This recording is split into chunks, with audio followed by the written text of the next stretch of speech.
2009 থেকে 2013 সাল মেয়াদে কক্সবাজার বিমানবন্দরের উন্নয়ন কাজ শুরু হয়। পরে 2015 সালে যোগ হয় আন্তর্জাতিক মানের উন্নীত করার নতুন ধাপ। 2021 সালে শুরু হওয়া প্রকল্পটির মাধ্যমে কক্সবাজার বিমানবন্দর দেশের চতুর্থ আন্তর্জাতিক বিমানবন্দরে রূপ নিচ্ছে।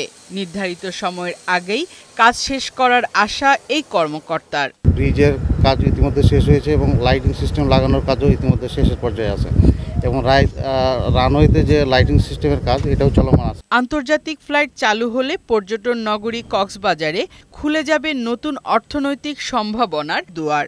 আন্তর্জাতিক ফ্লাইট চালুর খবরে খুশি ব্যবসায়ীরা। কক্সবাজার থেকে আমরা আন্তর্জাতিক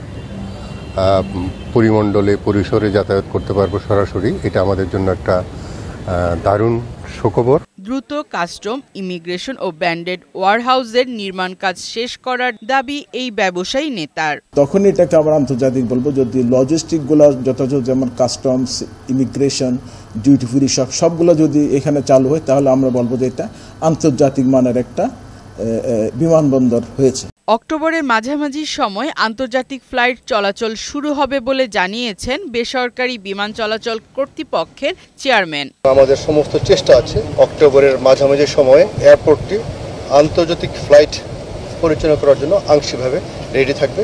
সব কাজ শেষ হলে এই বিমানবন্দরই হয়ে উঠবে দেশের অন্যতম আধুনিক আন্তর্জাতিক বিমানবন্দর। ফারহানা শিমু, বৈশাখী সংবাদ।